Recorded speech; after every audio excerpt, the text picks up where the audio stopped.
Rule Breakers, Courtney Johnston here from RuleBreakersClub.com, and today I want to talk to you about my method for preparing for the week ahead. We're going to talk about planning. So my caveat here is that I'm not always the best planner. Actually, I'm pretty good at planning. I'm not always good at maintaining my plans.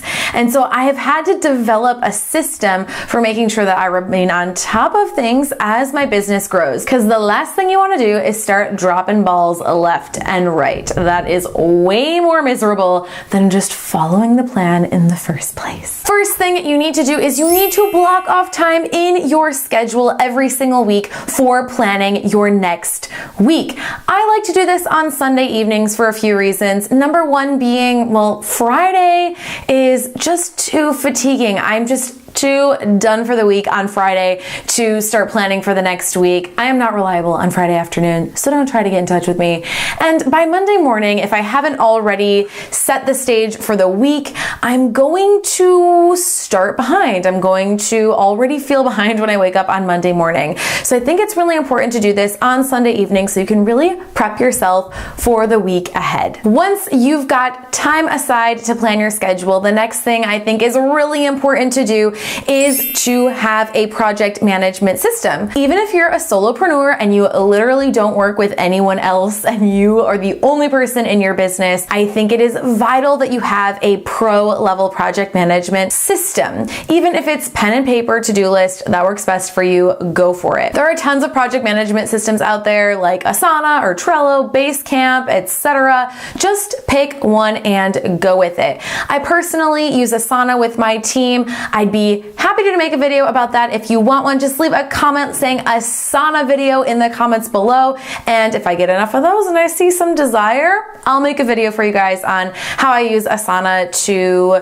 manage my to-do list. And then that brings me to the next step, which is that you've got to know the roles that you play in your company. Yes, it's a company, even if you're the only one working in the company. Look at you being a boss. I had a realization a couple of weeks ago that I have a lot of different roles in my business and that I was feeling like I wasn't really living up to my standards at a couple of those. So what I did was I went and looked up job descriptions for each of the job roles that I have currently in my business, and I recommitted myself to those job descriptions so that I can measure my success and see if I'm actually following through with being good at that role or not. This way I can categorize my to-do list based on each of those job roles. So the roles that I currently have in my business are CEO, CMO, VP of sales, expert, and coach. And the role that I was struggling with was the CEO role. So I had to make sure to write down the tasks that I need to do to be an effective CEO and leader for my business, and then make sure I block off time in my calendar every single week to focus on those tasks. I realize that might sound like kind of a random thing for you to do in this process,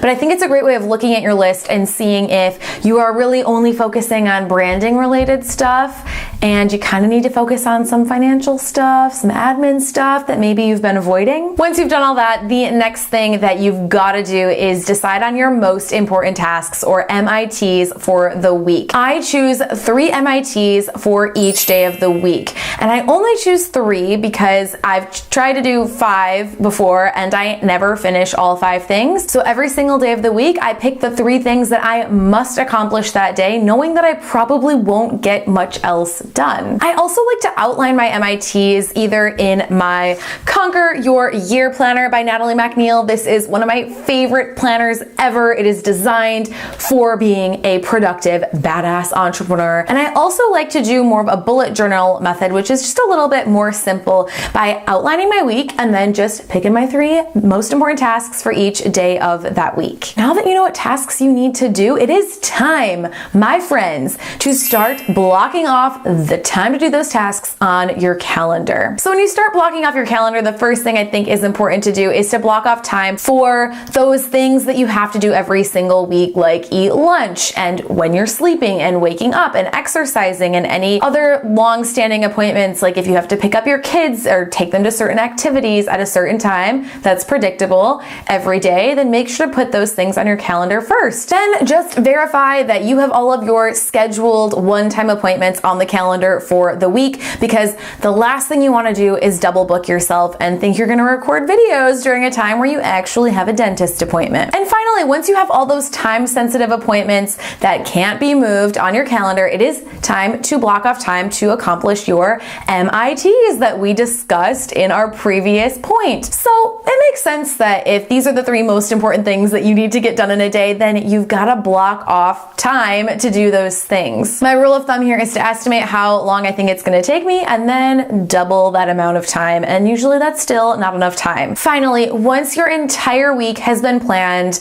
my favorite way of sealing the deal and making it an awesome week is to close my eyes and visualize the week, or go through my calendar with my eyes open, obviously visually, and visualize each day as I see it playing out. This is going to cement your week plan in your head and help you to start off Monday with a bang. I hope you enjoyed this video on how to plan your week. I know it's a little bit different from the type of content I normally do around sales and marketing and packaging your services, but I think it's really important. So like I said, if you would like another video on how to use Asana to manage your to-do list, or how to know what job roles you have in your business and define those roles and write a job description for them, let me know in a comment below. I want to know what you're interested in. If you did like this video, make sure to, hit the like button down below to let YouTube know that it doesn't suck, that this video is great. And of course, do not forget to hit that subscribe button up here if you haven't yet, because, what are you doing? You gotta subscribe. All right, thanks again for watching, and I will see you next week.